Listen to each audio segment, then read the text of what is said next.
Imagine being a 9-year-old girl, kidnapped and locked away by a stranger. But instead of panicking, you use your knowledge from true crime shows to outsmart your captor. Jeanette Tamayo did exactly that in 2003, making a daring phone call to a pizza restaurant, secretly spelling out her address while under duress. Trapped and assaulted, she turned the tables by manipulating her kidnapper, playing on his emotions to survive. How did a child's love for true crime TV become her life-saving tool? Stick around to find out how Jeanetta's resilience and quick thinking led to her eventual rescue and why her case raised more questions than answers. It was July 8, 2003, and Jeanette Tamayo, a 9-year-old girl from San Jose, California, found herself trapped in a nightmare no child should ever have to endure. The world outside was oblivious to her plight, but inside her mind, a plan was already beginning to take shape, a plan she had no idea would be the difference between life and death. Her kidnapper, a man she didn't know, had broken into her home while her mother was out. He forced her into a car, taking her away from everything she knew, away from her family, her safety, her life. Jeanette was terrified. But it wasn't just the fear of the unknown that consumed her, it was the sudden, harsh realization that she had to think quickly. She had to survive. In the midst of this terrifying ordeal, Jeanette did something extraordinary. She managed to make a phone call to a local Little Caesars pizza restaurant. The cashier on the other end of the line would later recall the chilling moment when Jeanette, speaking in a whisper, gave the address of her home. Under the duress of her abductor's threats, Jeanette's desperate cry for help was subtle but critical. She had learned from the true crime shows she loved to watch on TV shows that had taught her how to think like an investigator, how to manipulate situations to her advantage. She was using everything she knew to escape, and it was working. But it wasn't just this phone call that would lead to her eventual rescue. During her captivity, Jeanette faced unimaginable circumstances. The kidnapper, realizing she was no ordinary victim, showed her a missing persons flyer with her own face on it. Oh. The gravity of her situation was apparent. It was no longer just a random kidnapping. She was being hunted, and yet, in the face of this looming danger, Jeanette maintained her wits. She had no choice. Her abductor wasn't just interested in keeping her. He was willing to hurt her. He'd already shown her a disturbing image, the flyer indicating that authorities had launched an investigation. But Jeanette had watched enough true crime shows to know one thing. The abductor wasn't as smart as he thought. She could manipulate him, confuse him, play on his emotions. While confined in a small, dimly lit room, Jeanette began her strategy. She befriended her captor in a way that no child should have to. She kept him talking, making him feel comfortable, allowing him to drop his guard. She used her knowledge of human psychology, learned from her fascination with true crime, to make him feel that she was no threat. She played on his emotions, letting him believe she was beginning to trust him. Meanwhile, the investigation into Jeanette's disappearance was gaining traction. Local authorities were quickly alerted to her abduction. They pieced together the timeline of events, using security camera footage from her neighborhood to reveal how the kidnapper had broken into her house. The footage, grainy as it was, showed a figure lurking in the shadows, his face obscured by a hoodie. But it was enough for investigators to start putting together a profile of the suspect. They could see how the man had approached the house, scaled a small fence in the back, and entered through an unlocked window. The methodical approach seemed planned, but there was something oddly frantic about it, a detail that made investigators wonder if this was an impulsive act driven by desperation. As investigators worked tirelessly to track down Jeanette's abductor, she worked just as hard to stay alive. Her captor seemed to grow more erratic over time. His once calm demeanor began to crack as the weight of the investigation, the images of her face plastered on posters, began to affect him. Jeanette used this to her advantage. She kept him talking, kept him distracted, and kept playing on the growing guilt she could see bubbling inside him. Forensic evidence left at the scene of her home and during the abduction would later reveal disturbing details. Though the kidnapper wore gloves, there were smudged fingerprints on the windowsill where he had entered. They were faint, but it was enough to tie him to the scene. DNA evidence found under Jeanette's nails would eventually link the suspect to the crime. But for now, it was Jeanette's courage and quick thinking that kept her alive. When authorities finally located the area where Jeanette was being held, it wasn't just the suspect's fingerprints that led them to the location. It was the knowledge that Jeanette had gained from countless hours of watching true crime shows. She had played her captor expertly, gaining just enough trust to make her survival possible. At one point, while alone with her kidnapper in the remote location, Jeanette knew her opportunity had arrived. Her captor had become too comfortable, left her alone for a moment, something he hadn't done before. It was during this brief moment of unguardedness that Jeanette managed to make a final call, a call that would prove to be the difference between life and death. She dialed 911 and whispering told the operator where she was. She had given enough detail, enough context, that the call was traced. By the time authorities arrived, Jeanette was safe.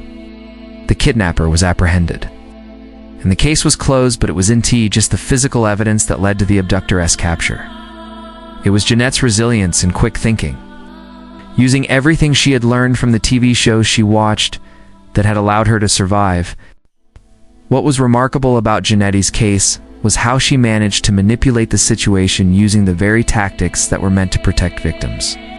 The forensic evidence gathered from the scene and the investigative work done by law enforcement was essential in bringing the perpetrator to justice.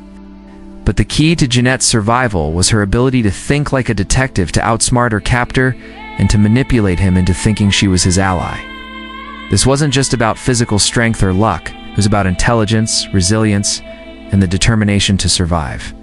Jeanette Tamayo's case is a testament to the power of quick thinking and how exposure to certain types of media true crime stories in her case can give someone the tools they need to stay alive in the most terrifying of situations. It is also a stark reminder of how innocent children can often find strength and wisdom in unexpected places, even in the darkest moments of their lives. As the investigation into the kidnapper's background unfolded, some aspects of the case didn't quite add up. His prior interactions with law enforcement, his history of violent behavior, and his sudden emergence from seemingly nowhere raised questions that investigators weren't sure they'd ever fully answer. Why was he not on any radar, and how did he manage to choose his victim so carefully? Was this the first time he had acted, or was there more to his story than met the eye? Jeanette's story ended with a sense of justice. Her abductor was convicted, and she was safely returned to her family. But the deeper question remained. How many others like him are out there, lurking in the shadows, with the ability to manipulate those around them until it's too late? And why was it so difficult to track him down before he escalated his behavior? This case remains one of the most gripping examples of survival against all odds. Jeanette's bravery and intelligence allowed her to outsmart her captor, but how much more was there to her abductor's story that we may never know? As investigators dug deeper into the background of Jeanette's captor, they began to uncover unsettling anomalies. Despite his seemingly random choice of victim, it appeared that he had been watching Jeanette for a while. The timeline of his actions seemed to show a pattern that hadn't been noticed until after Jeanette's escape. Why had no one noticed the signs earlier? There were unsettling questions that lingered. Did the authorities miss something? Was there a cover-up, or were there simply not enough resources to track down this predator before he acted? One chilling discovery came from the analysis of his personal history. The kidnapper had been in and out of various rehabilitation programs, with several run-ins with the law that hadn't been fully followed up on. Police had known about his troubled past, but it wasn't enough to place him on their radar for crimes like abduction. Could it be that this man had slipped through the cracks because his past was deemed not violent enough to warrant attention? Jeanette's case raised difficult questions about how much the system could do to protect vulnerable individuals, and whether there were enough proactive measures in place to prevent such crimes. Forensic experts would later discover traces of evidence, tiny fragments of DNA left behind on the doorframe where he entered the house. The loose threads of his clothing that had been caught on the window he broke into all small, seemingly insignificant pieces that painted a picture of a methodical, well-prepared individual. But it was only after Jeanette's own bravery and her use of true crime techniques that the authorities were able to put those pieces together. As the investigation continued, new theories about how Jeanette's abductor had chosen his victim started to emerge. It was discovered that he had been using a pattern to select targets, one that involved his knowledge of local children, their routines, and where they lived. There was even suspicion that he might have been following other children in the area before Jeanette, testing the waters and seeing how far he could go before being noticed. This, however, remained unconfirmed, as there were no records of previous abductions or attempted abductions linked to him. But one question remained. Why was Jeanette targeted in the first place? Was it simply a random crime of opportunity, or had the kidnapper been watching her for weeks? Investigators speculated that his choice of Jeanette could have been influenced by a range of factors: her apparent vulnerability, her proximity to his previous locations, or perhaps a deeper, darker motive that had yet to be fully explored. In the aftermath of her ordeal, Jeanette's courage was lauded by law enforcement and media alike. Her quick thinking and leveraging true crime knowledge and her ability to manipulate her captor into a position of trust were seen as vital to her survival. The use of her phone call to the Little Caesar's cashier and her eventual manipulation of her captor became the core story of how she survived. But there were still gaps in the narrative, gaps that no one could fully explain. Theories surrounding her captor's behavior continued to swirl. Some speculated that his decision to reveal her missing person flyer to her was a tactic to manipulate Jeanette into cooperating, showing her that authorities were closing in on him. Was he using psychological manipulation to break her down and force her to trust him? Or was this an indication of his growing desperation, knowing that his crime would soon be exposed? And as the case unfolded, even more unsettling discoveries were made. During questioning, it was revealed that the kidnapper had attempted to reach out to other potential victims before Jeanette, but for reasons unknown, had never succeeded in his attempts. This brought up more questions. Had he been waiting for the perfect opportunity? Or had there been other attempts that were too close for comfort, ones that were thwarted by luck, by intervention, or even by his own hesitation? The investigation was far from over. New questions about institutional response and the failures in tracking potential threats, before they became active criminals, started to surface. The idea that a man with a history of criminal behavior could slip through the cracks for so long was disturbing. Authorities began questioning whether the system designed to catch these predators was doing enough, or if there were systematic failures that allowed him to roam free until he could carry out his worst act yet. Theories of cover-ups also emerged, albeit more speculative in nature. Could there have been earlier warnings that were missed or ignored? Some wondered if local law enforcement had been too slow to act on earlier behavioral red flags. The tragic irony was that had Jeanette not fought back with such determination, the abductor's crime may have gone unnoticed much longer. Her survival had highlighted gaps in the system, gaps that should have never existed. As more of the details came to light, the question of how Jeanette's abductor was allowed to remain undetected for so long remained unanswered. Were there preventable failures in the system that allowed him to continue his pattern of behavior unnoticed?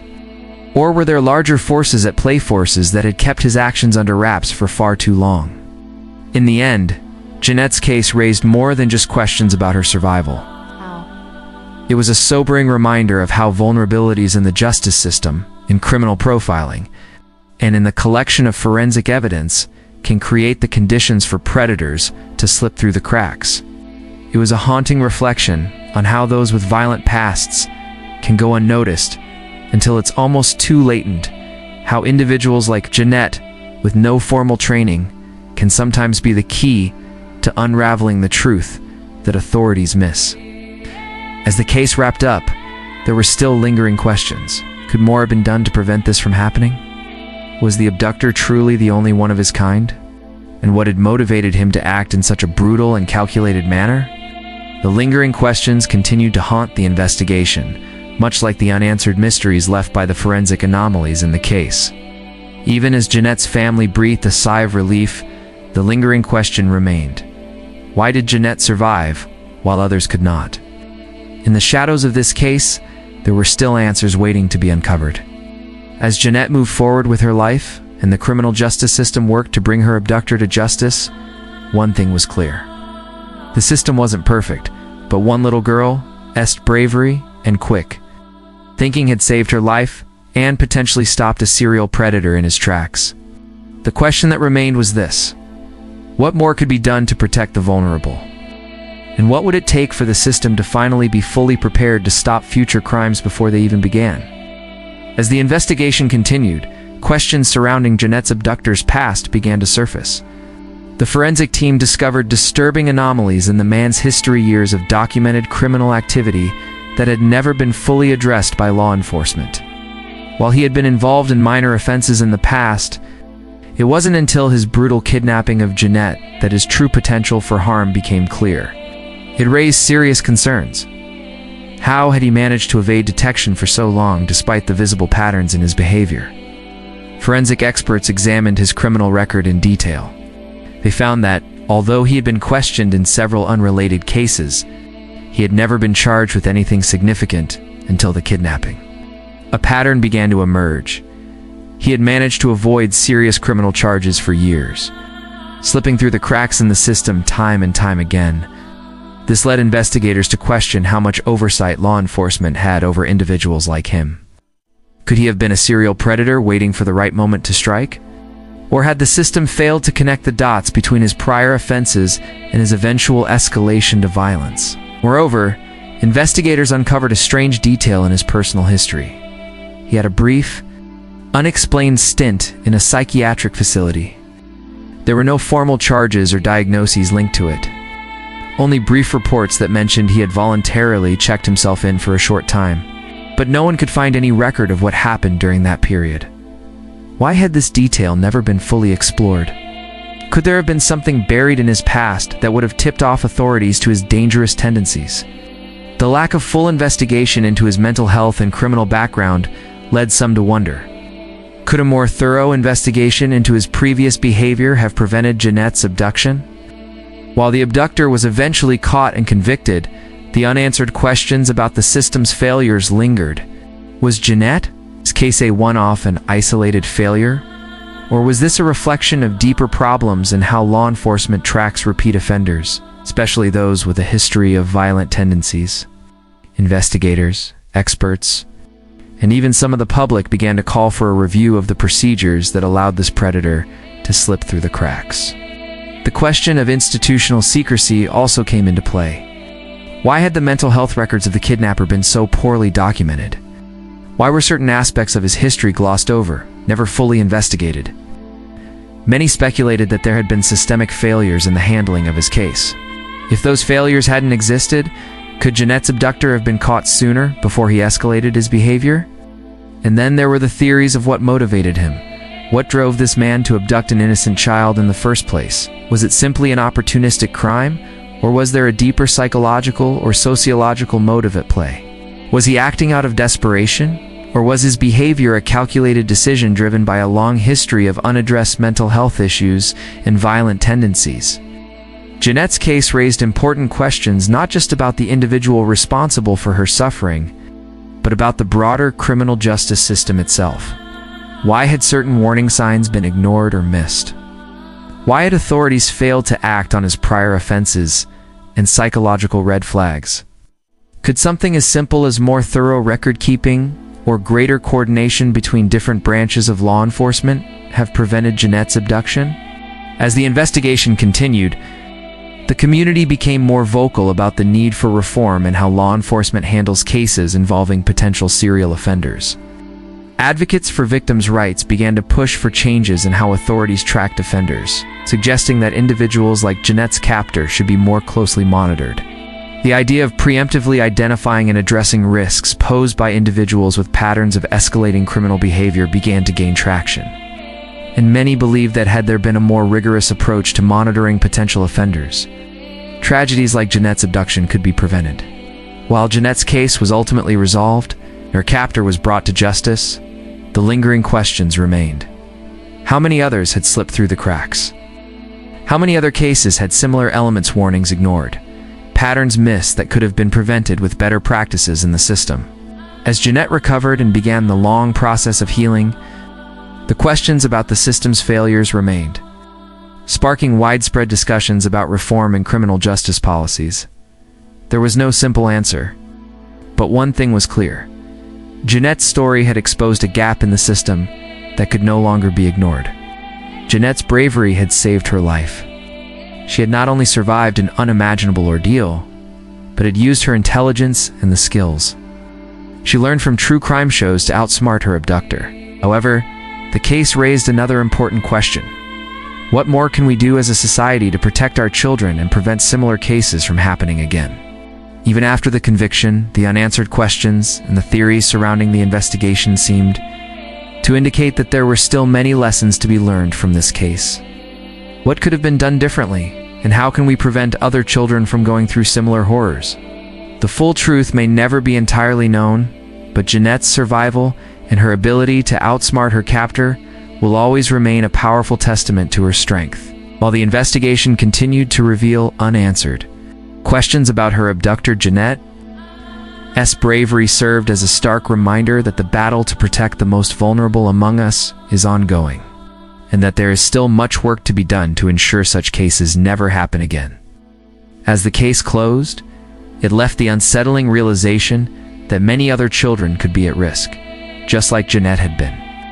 And, more importantly, it prompted people to reflect on the deeper, more troubling issues that remain hidden within the system. How many more predators, like Jeanette's captor, are still out there waiting for the right moment to strike? And what can be done to stop them before it's too late?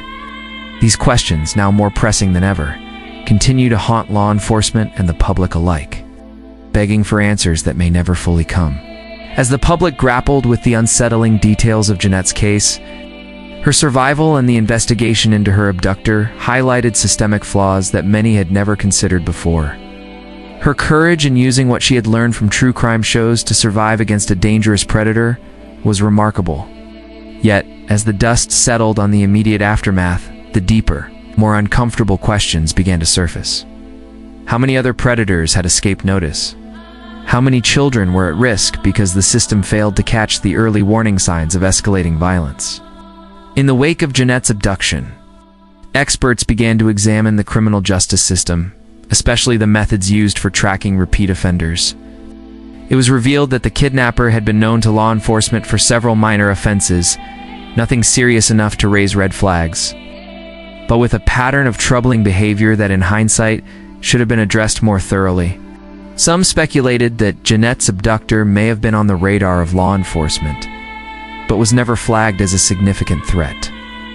A tragic oversight that allowed him to strike when least expected. One theory that gained traction among criminologists and law enforcement officials was the idea of behavioral profiling, the notion that certain offenders, especially those with a history of escalating violent behavior, should be more closely monitored by authorities. Many advocates argued that the existing system of tracking potential offenders, especially those with a pattern of predatory behavior, needed to be revisited and improved. If someone like Jeanette's abductor had been properly flagged for monitoring, perhaps his crime could have been prevented. Questions about the use of forensic technology also began to surface. The abductor's fingerprints and DNA, though eventually linked to Jeanette's kidnapping, had not been detected during prior interactions with law enforcement. Could advancements in forensic science, particularly in DNA profiling, have played a larger role in uncovering the suspect's identity sooner?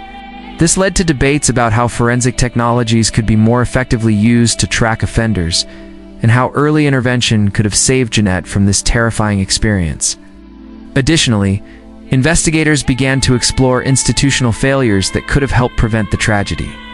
Was there a failure to connect the dots between the abductor's previous criminal record and his eventual escalation to a violent crime? Experts in criminal psychology suggested that there were warning signs: his obsessive behavior, his history of voyeurism, and his earlier attempts at lurking near children. Had there been more proactive outreach and collaboration between local agencies, could this man have been flagged as a potential threat before he acted? In the wake of Jeanette's case, several new legislative initiatives were proposed. Lawmakers were pressed to enact stricter regulations for tracking higher-risk offenders, particularly those with patterns of predatory behavior. Some even proposed the creation of a new task force, specifically for monitoring individuals with a history of stalking, voyeurism, and similar crimes. The idea was to ensure that people like Jeanette's abductor, who had previously slipped under the radar, would no longer be able to continue their dangerous behavior unchecked. However, not everyone agreed with the proposed solutions. Critics argued that the push for stricter monitoring and more invasive surveillance of offenders could lead to privacy concerns and overreach.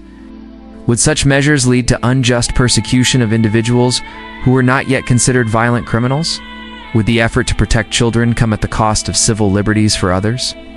These were difficult questions, with no easy answers. As Jeanette began to heal and rebuild her life, she became a symbol of strength for many who had suffered similar experiences. But for her, the most difficult part of the recovery process was confronting the aftermath of the traumatic events, both for herself and for those around her. Survivors of such traumatic crimes often experience long-lasting effects, including post-traumatic stress disorder, anxiety, and difficulty trusting others. Despite the heroic nature of her escape and the closure of the case, Jeanette's mental and emotional scars were deep. Her family, too, found themselves struggling to reconcile the horror of what had happened with their desire to move forward. Jeanette's mother, in particular, felt an overwhelming sense of guilt for not being able to protect her daughter. Despite the fact that Jeanette's abduction had been completely unpredictable, her father, who had been in and out of her life, also faced difficult emotions. Trying to navigate the delicate balance of offering support while also grappling with his own feelings of helplessness. Despite these challenges, Jeanette's resilience and strength were nothing short of extraordinary. Over time, she found solace in sharing her story with others, speaking out about the importance of awareness and vigilance. When it comes to protecting children, she began to participate in community outreach programs, working to raise awareness about abduction prevention and the signs of predatory behavior. Jeanette's voice became a powerful tool for change, as she used her own trauma to educate others and push for the reforms that were so desperately needed. But even as Jeanette moved forward, there were still questions about the future. How could the system be changed to ensure that what happened to her didn't happen again? What could be done to prevent future victims from falling through the cracks? The case had raised so many questions. Questions about how we protect our children, how we track dangerous offenders, and how we hold the system accountable for its failures. As for Jeanette's abductor, the legal system did its part. He was convicted and sentenced to life in prison. But the lingering question remained. Why had he been allowed to continue his predatory behavior until it was too late? Was it a failure of law enforcement? A lack of proper monitoring? Or was it simply that the system had too many cracks through which dangerous individuals could slip? The case also raised another question. Could a more proactive approach to tracking potential offenders have prevented not just Jeanette's abduction, but others like it? The truth was that no system, no matter how well-intentioned, could be perfect. But perhaps the key to avoiding such tragedies in the future was not just about catching predators after they acted, but preventing them from acting in the first place. The goal was to create a system that was responsive, dynamic, and vigilant, with a focus not just on reacting to crime, but on preventing it. As Jeanette's story unfolded, her bravery in the face of horror became an inspiration not just to those who had suffered similar trauma, but to anyone who had ever been faced with impossible odds. The real question, as always, was how to make the world safer for those who needed it most. Could the lessons learned from Jeanette's case inspire real change in how we prevent, respond to, and track violent offenders? In the end, the most difficult truth remained. We can't always protect those we love from harm, but we can work to ensure that those who do harm are stopped before they strike again. And until that happens, Jeanette's story, her courage, her survival, and the unresolved questions surrounding her abductor's case will continue to resonate, sparking much-needed conversation about how we protect the most vulnerable members of our society. As the investigation into Jeanette's case continued to unfold, the conversation surrounding the abductor's capture grew more intense. Despite his conviction and the closure of the case, unanswered questions about the circumstances surrounding the abduction persisted, leaving both investigators and the public with a sense of unease. One of the key issues that arose during the investigation was the possibility that Jeanette's abductor had been part of a larger network of individuals with similar predatory tendencies. Investigators began to look into whether he had any connections to other unsolved crimes, or if there were patterns in his behavior that pointed to potential accomplices. Was he a lone predator, or had he been operating within a broader context that had gone unnoticed? Some speculated that the timing of his crimes and his ability to escape detection suggested that he might have been part of a larger, coordinated network that preyed on vulnerable children. Forensic evidence recovered from the scene raised additional questions. Investigators had found traces of substances on the kidnapper's clothing and in his personal belongings that they couldn't immediately identify. These substances didn't seem to match anything commonly found in criminal investigations. This anomaly raised suspicions that Jeanette's captor may have been involved in activities outside the scope of a typical abduction activities that could indicate a more sinister agenda. Could the strange substances found on his belongings be linked to a larger, more disturbing operation? The authorities were not quick to dismiss this theory. They continued to analyze the evidence in the hopes of uncovering something more. At the same time, the public began to question whether law enforcement could have done more to prevent the abduction. Many were left wondering why the kidnapper, with his history of minor offenses and previous interactions with authorities, hadn't been flagged as a potential threat. How did someone like him manage to go unnoticed until it was too late? Law enforcement officials acknowledged that there had been failures in the system's connections, lack of communication between agencies, and it was becoming clear that these failures had allowed a dangerous individual to evade the attention of authorities for too long. The public's outrage was palpable. Advocacy groups, especially those focused on child safety, began to push for new policies that would ensure that individuals like Jeanette's abductor were more closely monitored. Calls for tighter regulations on tracking offenders, as well as better interagency communication, became louder. Some even suggested that a new national database be created for individuals with a history of violent behavior toward children, one that would allow law enforcement to track and monitor these individuals more effectively. While the conversations surrounding systemic failures and the need for reform gained momentum, Jeanette's recovery continued at the forefront of the story. Despite the physical and emotional scars left by her ordeal, she began to speak out about her experience. She worked with various advocacy organizations, sharing her story in the hopes of raising awareness about the importance of early intervention and the need for greater vigilance in protecting children. Jeanette's voice became a powerful tool for change, and her bravery in the face of such horrific circumstances earned her respect from law enforcement and the public alike. Her willingness to confront the trauma she endured and speak about it publicly helped others who had been through similar experiences feel empowered to share their stories as well. It was clear that Jeanette's resilience had not only helped her survive the unimaginable, but it was now inspiring others to stand up, speak out, and push for the reforms that could prevent future crimes. But even as Jeanette's advocacy work gained traction, the unanswered questions about her abductor's motives and connections lingered in the background. Authorities were still looking into the possibility that he had been part of a larger network, and the forensic evidence continued to be examined for any clues that could reveal more about his activities. Was he operating alone, or was there a more complex web of predatory behavior at play? And, perhaps more importantly, had there been other victims whose stories had yet to be uncovered? In the aftermath of the investigation, the case was considered a success from a law enforcement perspective. The kidnapper was behind bars, and Jeanette was alive, safe, and speaking out. Yet it was clear that the case raised more questions than answers. The forensic anomalies, the strange substances found during the investigation, and the possible connections to other crimes painted a picture that suggested the story wasn't over. The authorities were still piecing together the puzzle, trying to determine if there was more to this case than met the eye. As Jeanette's story spread, it sparked an ongoing conversation about child safety, criminal justice reform, and the need for systemic change. The tragedy of Jeanette's abduction had brought these issues into the spotlight, but the fight was far from over. Could better systems and proactive monitoring have prevented this tragedy? Were there more hidden dangers in the system, waiting to be uncovered? The lingering questions about the abductor's motivations and the unexplained forensic evidence kept people on edge, wondering if this case had revealed deeper, more troubling patterns in how predators operate under the radar. Jeanette's journey toward healing and advocacy had just begun, but the questions surrounding her abductor and his unexplained connections were far from resolved. The investigation may have closed on the surface, but the underlying mystery of how such a predator was allowed to roam free for so long remained a haunting reminder of the flaws in the system.